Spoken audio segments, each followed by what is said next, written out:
हे गलातियों की शिक्षा में आपका स्वागत है। क्यों ना हम आज आगे बढ़ें। हम चौथे अध्याय के 27वें पद तक पहुंच चुके थे। क्यों ना आज हम 28 से 31 पद पर जरा ध्यान दें। 28 में ऐसा लिखा है, हे भाइयों, हम इसहाक के समान प्रतिज्ञा की संतान हैं, और जैसा उस समय शरीर के अनुसार जन्मा हुआ आत्मा के अनुसार जन्मे हुए को सताता था, वैसे ही अब भी होता है। अब यहां बहुत जरूरी बात पौलुस सामने रखता है हमारे। एक, वो कह रहा है हम उद्धार पा चुके हैं, हमने प्रभु यीशु मसीह को जाना है, हमने विश्वास के द्वारा पवित्र आत्मा को ग्रहण किया है। हम स्वाभाविक रीति से अब नहीं जन्मे हैं, अब हम आत्मा से जन्मे हैं। इश्माइल की रीति अपनी कोशिशों से हमने ये सब नहीं प्राप्त किया है, वरन इसहाक के तरह जैसे अब्राहम और सारा ने विश्वास किया और उन प्रतिज्ञाओं को हासिल किया, उसी प्रकार ये पवित्र आत्मा का जो वायदा था जो प्रभु यीशु ने किया है, ये हमने विश्वास के द्वारा ग्रहण किया है। और फिर वो आगे कहता है कि उस समय शरीर के अनुसार जन्मा हुआ आत्मा के अनुसार जन्मे हुए को सताता है। और फिर वो कहता है वैसे अब भी होता है। और ये सच है। सबसे बड़ा उदाहरण इसका हमारे पास है प्रभु यीशु मसीह। प्रभु यीशु मसीह का जन्म कैसे हुआ? अलौकिक था।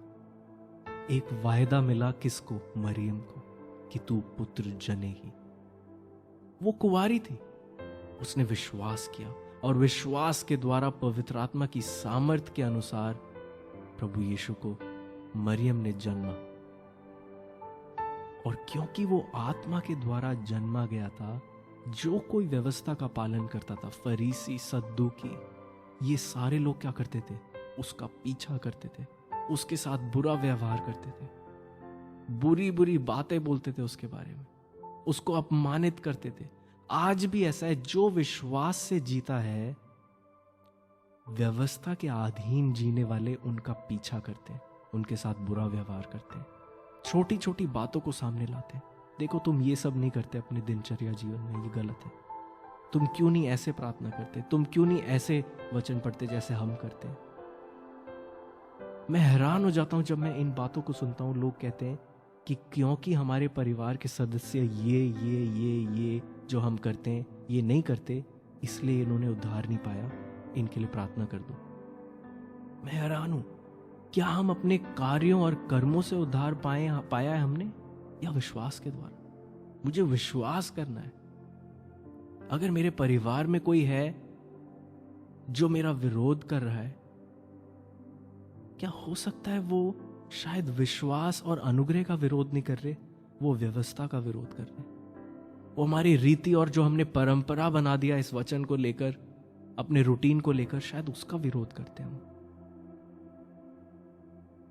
क्यों ना हम इन बातों से छूट जाएं?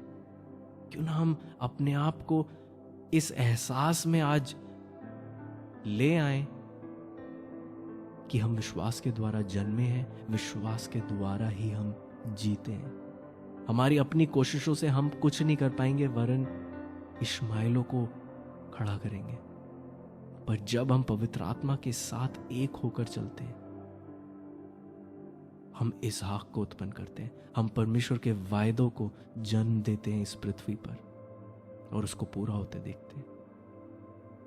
तो आज के लिए इतना काफी है। Thank you.